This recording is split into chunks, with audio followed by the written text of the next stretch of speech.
कैसे हो दोस्तों, आप सभी का स्वागत है मेरे YouTube चैनल पे। मैं हूं एडवोकेट नेहा प्रजापति। पोश एक्ट कवर कर रहे हैं हम और इस सीरीज की ये 8th वीडियो है। ये लास्ट वीडियो होगी इस एक्ट की। इस वीडियो में हम इस एक्ट के लास्ट चैप्टर 8 को डील कर रहे हैं। पूरे चैप्टर को इसी वीडियो में हम कंप्लीट कर देंगे। चैप्टर इम्पोर्टेंट है, लास्ट चैप्टर है, सोच के स्किप मत कीजिएगा। यहाँ से प्रीलिम्स और मेंस दोनों से क्वेश्चंस बनते हैं। आपको इस चैप्टर में ये पता चलेगा कि किस कोर्ट के पास पावर है कॉग्निजेंस लेने की, और अप्रोप्रिएट गवर्नमेंट की ड्यूटीज़ क्या हैं, एम्प्लॉयर की और एडिशनल ड्यूटीज़ क्या हैं। तो इन सब चीज़ों को मिस मत कीजिएगा, स्किप मत कीजिएगा, राइट। तो बनी रहिएगा लास्ट तक और शुरू करते हैं अपनी वीडियो। Chapter 8 miscellaneous. सबसे पहले सेक्शन 21 को देखते हैं। Section 21 committee to submit annual report. Subsection 1 the internal committee और the local committee as the case में be shall in each calendar year prepare in such form and at such time as may be prescribed an annual report and submit the same to the employer and the district officer। अब internal committee बना दी, local committee भी बना दी, ठीक है। लेकिन बनाने से थोड़ी ना कुछ चलेगा, बनाने से थोड़ी ना कुछ होगा। आप यानी कमेटी को ये ड्यूटी दी गई है कि आप हर साल क्या करोगे, एक रिपोर्ट तैयार करोगे जिसमें ये लिखा होगा कि भाई कितने केसेस सेक्सुअल हैरेसमेंट के आए, कितने डिस्पोज ऑफ हुए, ठीक है, कितने डिस्पोज ऑफ नहीं हुए। ये सारी डिटेल्स जो भी हैं वो आप प्रिपेयर करोगे और आप किसको भेजोगे रिपोर्ट, एम्प्लॉयर को और डिस्ट्रिक्ट ऑफिसर को। आपको रिपोर्ट प्रिपेयर करनी है और सबमिट करनी है डिस्ट्रिक्ट ऑफिसर और एम्प्लॉयर को, ठीक है। Subsection 2 the district officer shall forward a brief report on the annual reports received under subsection 1 to the state government. अब डिस्ट्रिक्ट ऑफिसर के ऊपर ये ड्यूटी लगाई गई है कि आप क्या करोगे, जो आपको सबसेक्शन 1 में रिपोर्ट रिसीव हो रही है आप उसकी एक ब्रीफ रिपोर्ट बनाओगे और स्टेट गवर्नमेंट को फॉरवर्ड कर दोगे, ठीक है। क्योंकि आपने लॉ तो बना दिया लेकिन अगर उसका इम्प्लीमेंट ही नहीं हो रहा तो उसका क्या फायदा उस लॉ का। इसीलिए ये देखने के लिए, मॉनिटर करने के लिए बाय द अप्रोप्रिएट गवर्नमेंट कि हाँ कानून सही से काम कर रहा है, कमिटी सही से काम कर रही है या नहीं, इसीलिए ये एक सिस्टम क्रिएट किया है कि सरकार के पास भी ये आइडिया रहे, उनको ये पता रहे कि हाँ कितने केसेस सेक्सुअल हैरेसमेंट के हो रहे हैं, कितने डिस्पोज हो रहे हैं, ज़्यादा हो रहे हैं या कम हो रहे हैं, ये सारी चीज़ों को डील करने के लिए, right. Section 22 employer to include information in annual report. The employer shall include in its report the number of cases filed, if any, and their disposal under this act in annual report of his organization, or where no such report is required to be prepared, intimate such number of cases, if any, to the district officer. मतलब employer भी क्या कर सकता है, अपने organisation की एक annual report prepare कर सकता है जिसमें वो मेंशन करेगा कितने केसेस हुए सेक्सुअल हैरेसमेंट के, कितने डिस्पोज ऑफ हुए, ये सारी चीज़ें, ठीक है। और जहाँ पे रिपोर्ट ज़रूरी नहीं है बन सकती, मतलब मान के चलो 10 से कम ही लोग हैं उस कंपनी में, उस वर्क प्लेस पे, तो उस सिचुएशन में रिपोर्ट नहीं बन सकती। लेकिन एम्प्लॉयर क्या करेगा, वहाँ पे डिस्ट्रिक्ट ऑफिसर को इंटीमेट कर देगा, बता देगा कि इतने इतने केसेस हमारे सेक्सुअल हैरेसमेंट के हुए थे और इतने खत्म हो गए। या फिर जहाँ पे कोई केस ही नहीं हुआ, मान के चलो सेक्सुअल हैरेसमेंट का, ऐसा भी तो हो सकता है ना कि उस वर्क प्लेस में कोई केस ही नहीं होता है सेक्सुअल हैरेसमेंट का, वो इतने ट्रेंड हैं एम्प्लॉयज़, वो इतने एजुकेटेड हैं, तो उस सिचुएशन में रिपोर्ट बनाने की ज़रूरत नहीं है, आप नॉर्मली इंटीमेट कर दो डिस्ट्रिक्ट ऑफिसर को, ठीक है। Section 23 appropriate government to monitor implementation and maintain data.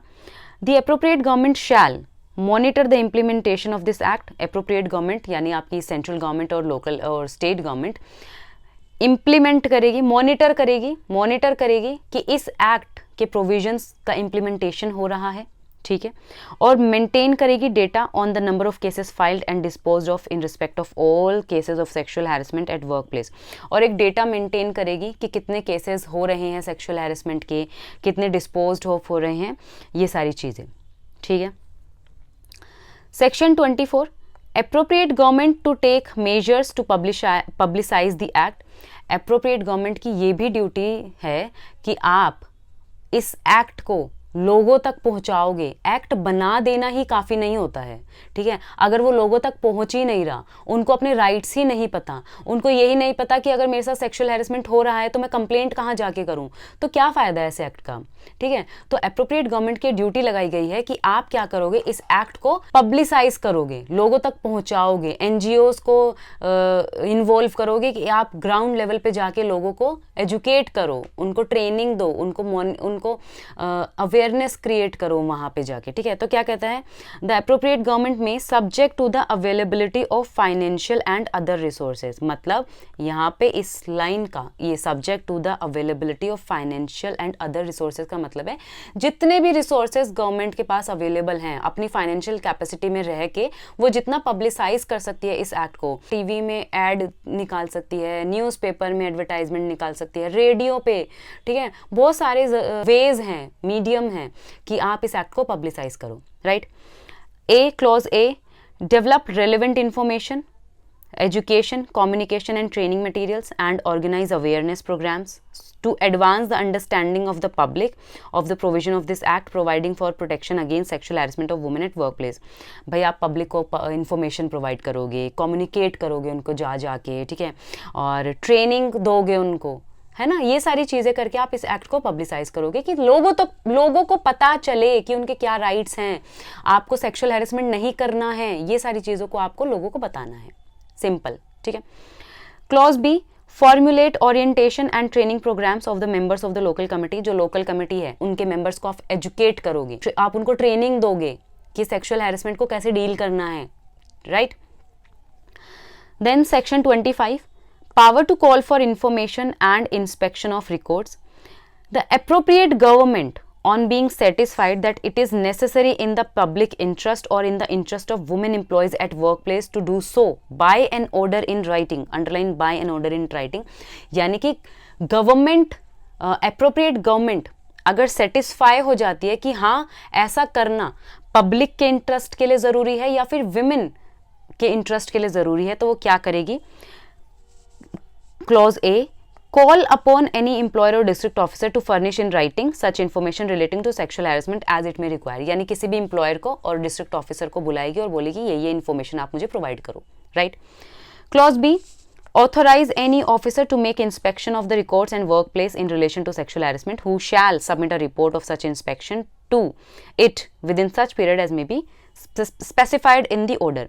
Clause B ये कह रहा है कि एप्रोप्रिएट गवर्नमेंट एक ऑफिसर को ऑथराइज कर देगी कि आप क्या करो, उस वर्क प्लेस पे जाओ, इंस्पेक्शन करो, ठीक है, और जो भी रिकॉर्ड्स हैं उनको इंस्पेक्ट करो और एक रिपोर्ट तैयार करके मुझे सबमिट करो कि हाँ वहाँ पे उस वर्क प्लेस में क्या सिचुएशन है, मतलब सेक्सुअल हैरेसमेंट हो रहा है, वो सही से काम कर रहे हैं, वहाँ पे डिस्प्ले में जो हमने ड्यूटी पड़ी थी एम्प्लॉयर की जिसमें बताया गया था सेफ इन्वायरमेंट होना चाहिए, आप कॉन्स्पिशियस प्लेस पे डिस्प्ले करोगे, penal consequences of internal of sexual harassment, ये सारी चीज़ें वहाँ पे हो रही हैं, है ना, इस एक्ट को इम्प्लीमेंट किया जा रहा है अच्छे से या नहीं, तो ये सारी डिटेल्स एप्रोप्रिएट गवर्नमेंट मंगवा सकती है।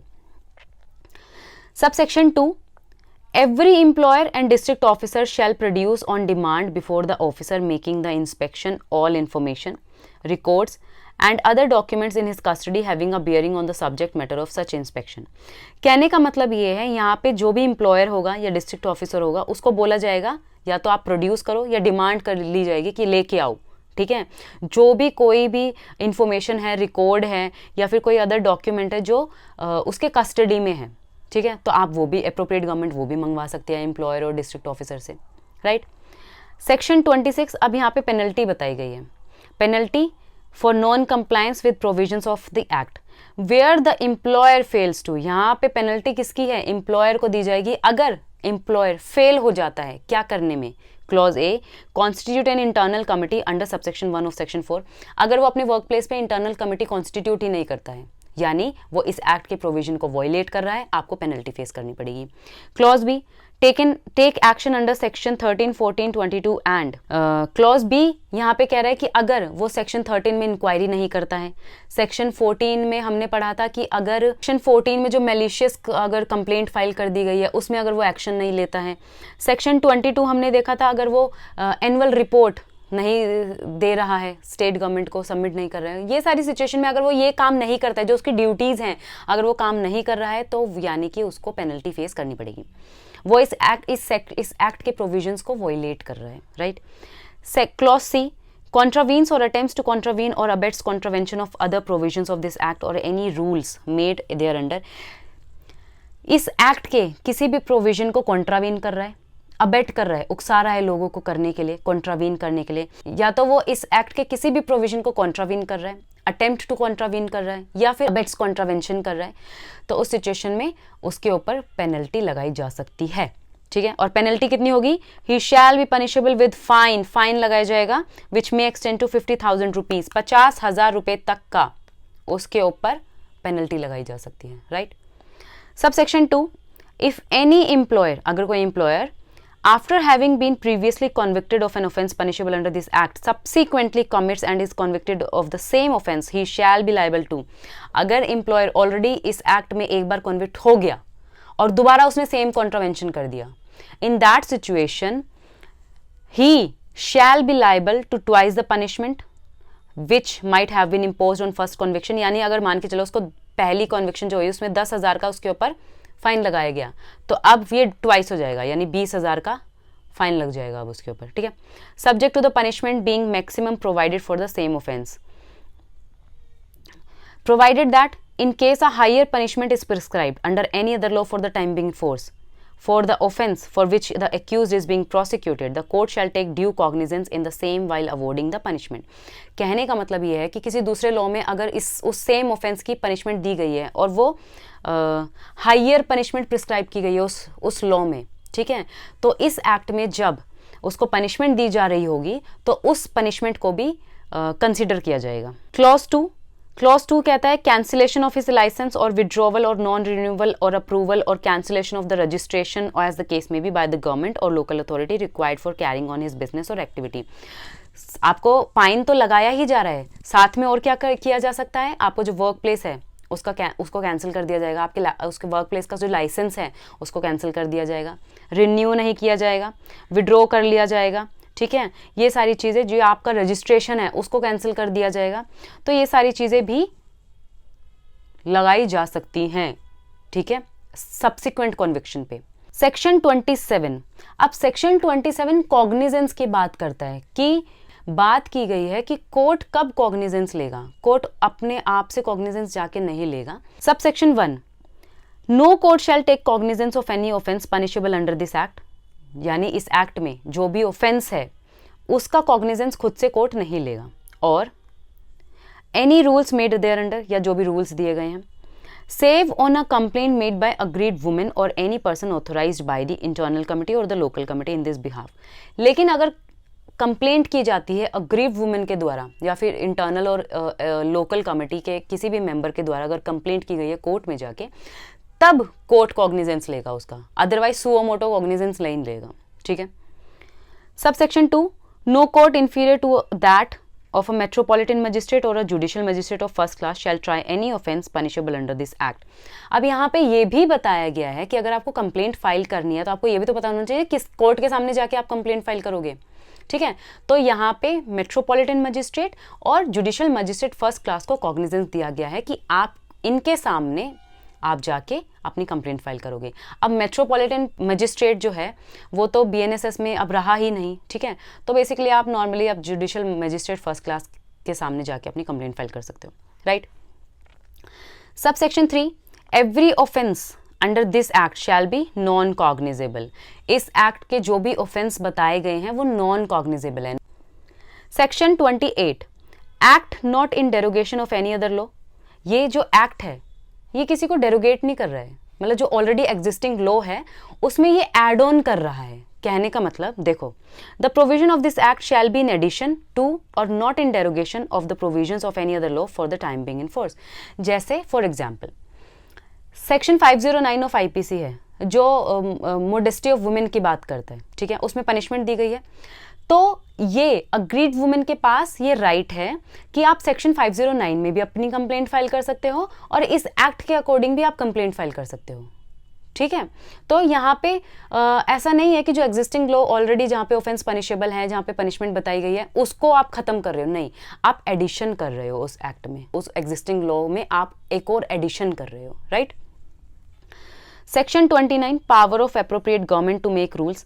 इसमें इस सेक्शन में आप बस इतना याद रखिएगा कि सेंट्रल गवर्नमेंट के पास पावर है कि वो इस एक्ट में रूल्स बना सकती है। इस एक्ट के किसी भी प्रोविजन में कुछ भी रूल्स अगर आपको बनाने हैं तो एप्रोप्रिएट सेंट्रल गवर्नमेंट के पास ये पावर है, ठीक है। और by notification in the official gazette, official gazette में नोटिफाई करना पड़ेगा। इसको पूरा पढ़ने की ज़रूरत नहीं है, बस आप इतना याद रखो, प्रीलिम्स में इतना ही पूछा जाता है, ठीक है। Then come to section 30. 30 is the last section of this act. Power to remove difficulties. If any difficulty arises in giving effect to the provisions of this act, the central government may, or by order published in official gazette, make such provision not inconsistent with the provisions of this act as may appear to it necessary for removing the difficulty. जब इस act को implement किया गया था और उस समय अगर कोई ऐसी डिफ़िकल्टी आती है किसी भी प्रोविज़न को इफ़ेक्ट में लाने में, तो सेंट्रल गवर्नमेंट के पास पावर है कि वो ऑर्डर पब्लिश करेगी इन ऑफिशियल गजेट और उस डिफ़िकल्टी को रिमूव करेगी, ठीक है। किसके पास पावर है? सेंट्रल गवर्नमेंट के पास। बस इसमें इतना ही याद रखो, इसमें ज़्यादा कुछ याद रखने की आपको ऐसा ज़रूरत नहीं है। और इसमें टाइम पीरियड 2 साल का याद रखिएगा। वैसे हर एक्ट में 2 साल, ये वाला जो रिमूव टू डिफ़िकल्टी होता है ये हर एक्ट में सेम ही है, ठीक है। 2 साल के पास टाइम है सेंट्रल गवर्नमेंट के पास कि 2 साल के अंदर अंदर इस एक्ट के इम्प्लीमेंटेशन के बाद 2 साल तक अगर कोई डिफ़िकल्टी आती है तो आपको रिमूव कर देना है। 2 साल के बाद आप वो भी नहीं कर सकते, ठीक है। और आपको जो ऑर्डर है किसके सामने भेजना होगा?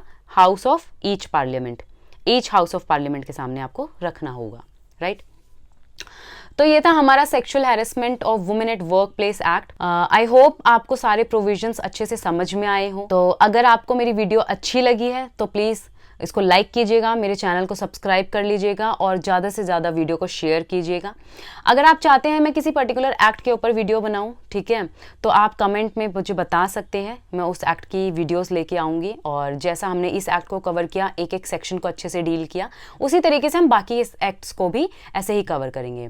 तो जुड़े रहिएगा मेरे चैनल के साथ और प्लीज़ मुझे सपोर्ट कीजिएगा। Thank you so much.